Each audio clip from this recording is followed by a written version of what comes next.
నమస్తే, నేను మీ Gopi. Welcome back to our channel. ఈరోజు మనతో వచ్చరికి పొలిటికల్ అనలిస్ట్ ఎమ్మంది రామారావు గారు ఉన్నారు. సార్ నమస్తే సార్. నమస్తే బాబు. టీడీపీ పార్టీకి చంద్రబాబు గారి తర్వాత నారా లోకేష్, జగన్ తర్వాత వాళ్ళ భారతి గారు ఉన్నారు, లేకపోతే షర్మిల గారు ఉన్నారు. సో అదేవిధంగా జనసేన పార్టీకి పవన్ కళ్యాణ్ గారు తప్ప ఎవరు లేదు. అంటే బయట కొన్ని వార్తలు వస్తున్నాయి, మరి కొద్ది రోజుల్లో జనసేన పార్టీ పగ్గాలు రామ్ చరణ్ గారికి ఇవ్వబోతున్నారు కొన్ని వార్తలు వస్తున్నాయి. సో దీంట్లో వాస్తవం ఎంత? లేదండి, ఈ ప్రశ్నలోనే కొంత కన్ఫ్యూజన్ ఉంది. ఎందుకంటే జగన్మోహన్ రెడ్డి తర్వాత ఎవరున్నారంటే ఎవరు కనబడటం లేదు నాకు. భారతీ గారు రారు అండి, భారతీ గారు బయటికి రారు.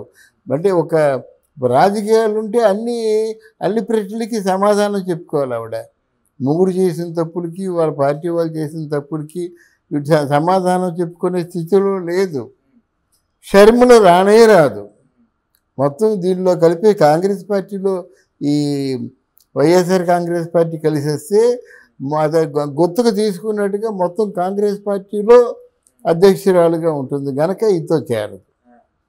అయితే మొన్న ఎవరో ఒక జర్నలిస్ట్ ఆయన్ని ప్రశ్న వేశారు, ఎవరిని, మన పవన్ కళ్యాణ్ గారిని, మీ తర్వాత మీ వారసులు ఎవరు అంటే, అది యాక్చువల్గా too early to say.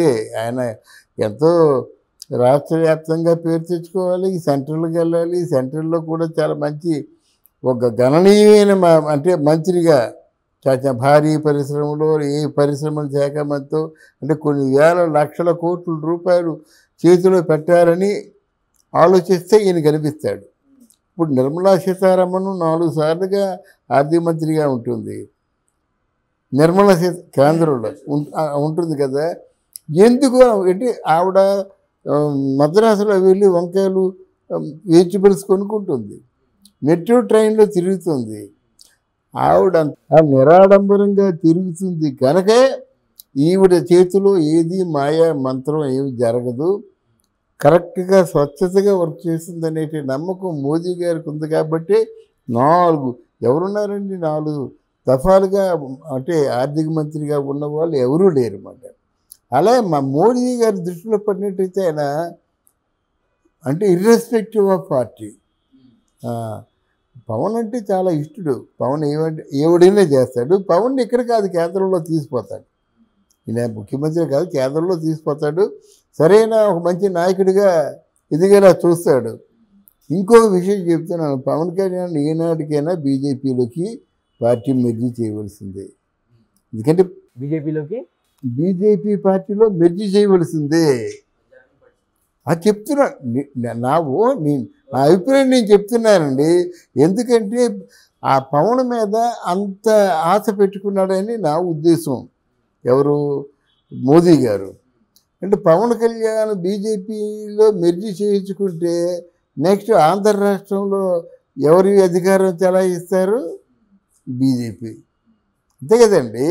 Pawan Kalyan ముఖ్యమంత్రిని చేస్తారు, కానీ బీజేపీ పార్టీ అంటే సౌత్ ఇండియాలో బీజేపీ పార్టీ ఏంటి నెంబర్ 1 మన ఆంధ్ర అవుద్ది, లేదా మన తెలంగాణలో బీజేపీ పార్టీ వచ్చే అవకాశాలు చాలా ఎక్కువగా ఉన్నాయన్నమాట.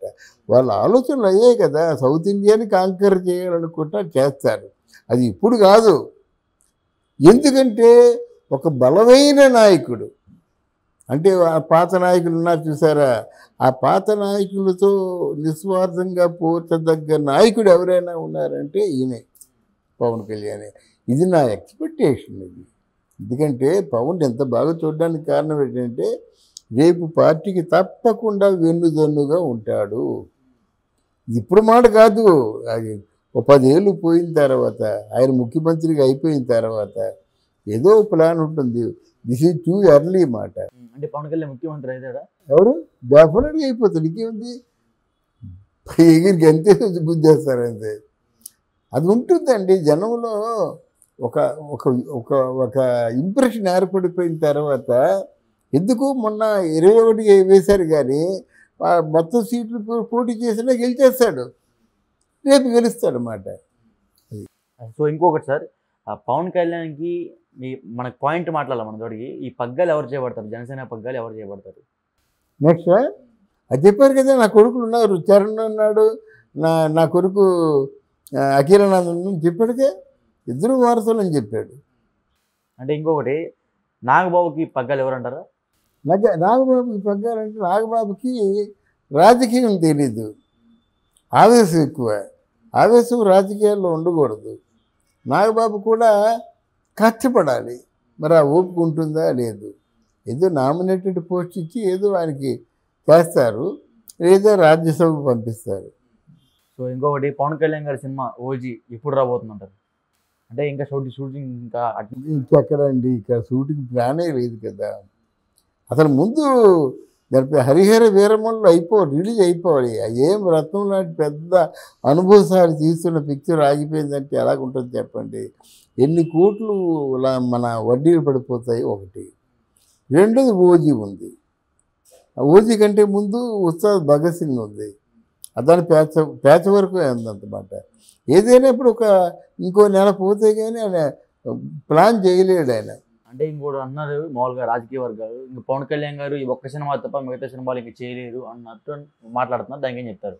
లేదు, అలాగైతే మరి మనకి పెట్టుబడి ఇచ్చేయాలి. ఇంతవరకు సినిమాకి ఎంత పెట్టారో ఇచ్చేయాలన్నమాట. అంత డబ్బు ఇది లేదు ప్రస్తుతానికి. అంటే ఇప్పుడు సినిమాలు చేస్తారంటారు కంటిన్యూ మళ్ళీ? లేడు, చేయడం కుదరదండి. ఆయన ఎప్పుడైతే 6 శాఖలు తీసుకున్నాడో మనం ఆలోచిద్దాం. 6 శాఖలకి న్యాయం చేయాలంటే ఆయన టైం కుదరదు. సినిమాలకి న్యాయం చేయాలంటే 6 శాఖలు కూడా అన్యాయం అయిపోతాయి. అప్పుడు ఎలాగుంటుంది? ఏదో ఒక నెల తీసుకొని ఆ ప్యాచ్ వరకు ఏ వర్కో చేసుకోవాలి, అంతేగాని దీనికి గవర్నమెంట్కి గవర్నెన్స్కి దూరంగా ఉంటూ. అంటే ఇంకొకటి, అప్పట్లో ఎన్టీఆర్ గారు సీఎంగా ఉంటే సినిమాలు చేశారు, ఇప్పుడు ఎందుకు చేయరంటారు పవన్ కళ్యాణ్ గారు? అలా కాదు, అప్పుడు ఎన్టీఆర్ కంటే మిగతా వాళ్ళందరూ సమర్థులండి. అప్పుడు మంత్రులందరూ ఎంత బాగా చదువుకున్నారు. నెంబర్ 2 పొజిషన్లో చంద్రబాబు నాయుడు, నెంబర్ 3 పొజిషన్లో దగ్గుబాటి వెంకటేశ్వరరావు, నెంబర్ 4 పొజిషన్లో అశోక్ గజపతిరాజు, నెంబర్ 5 దేవేంద్ర గౌడ్, ఇలాగుండే యనమల రావు. అందరూ వద్దంటారండి, వాళ్ళు పరిపాలనకి కొట్టిన పిండి బాగా చదువుకుని ఉన్నారు, ఉత్సాహంతో ఉన్నారు. ఎంత బాగా పరిపాలించాడు ఎన్టీ రామారావు. దానికి కారణం ఏంటంటే టీం అంతా మంచి టీం కుదిరింది, వాళ్ళే కదా అప్పుడు. అంటే ఇప్పుడు మీరు చెప్పే ప్రకారం కూటమి టీం సరిగా లేదా? ఎవరు కూటమి టీం సరిగా లేదా? అలా కాదు, కూటమి టీంలో కాదండి. వీళ్ళేంటంటే మళ్ళీ అంతటితో పవన్ కళ్యాణ్ చూపించినంత చొరవ చూపించగలిగిన వాళ్ళు ఒక మనోహరే ఉన్నాడు. తర్వాత ఎవరున్నారు? రేపు తెలియాలి ఏ మినిస్టర్ ఏం చేయాలి. ఇప్పుడు బాలసౌరి ఒకడు ఉన్నాడు, ఆ బాలసౌరి ఏదో ప్రాజెక్టులు తెచ్చుకున్నాడు. నెమ్మదేదో ఆయన పేరు చంద్రశేఖర్ ఎవరు ఉన్నారు, పెమ్మసాని చంద్రశేఖర్ ఉన్నాడు, ఆయన ఏదో ప్రాజెక్టులు తెచ్చుకుంటున్నాడు. వీళ్ళందరూ నా బొందే అనుకుని ముందు నిలబడలేరు కదా. అదే టీడీపీ ఏంటంటే ఒక్క రామకృష్ణరాజు గారు చాలు, అరారాలు చాలు అంటే మొత్తం. అక్కడ చంద్రబాబు నాయుడికి ఎంత తెలివితేటలు ఉన్నాయో ఈయనకి కూడా ఆ తెలివితేటలు ఉన్నాయి. వ్యక్తులను బట్టి నడుస్తుంది పార్టీ. కనుక కొంతమంది తయారు చేసుకుంటారు. ఇప్పుడు వీర మహిళల్లో మంచి వాళ్ళు ఉన్నారు. ఒక రాయి పటారున మొత్తం రాజ్యాంగం చదివేసింది, చాలా ఆడపులి అంటారు ఆవిడ్ని. చూద్దాం ముందుకు ఎలా ఉంటుంది. Okay sir, thank you. Thank you అమ్మా.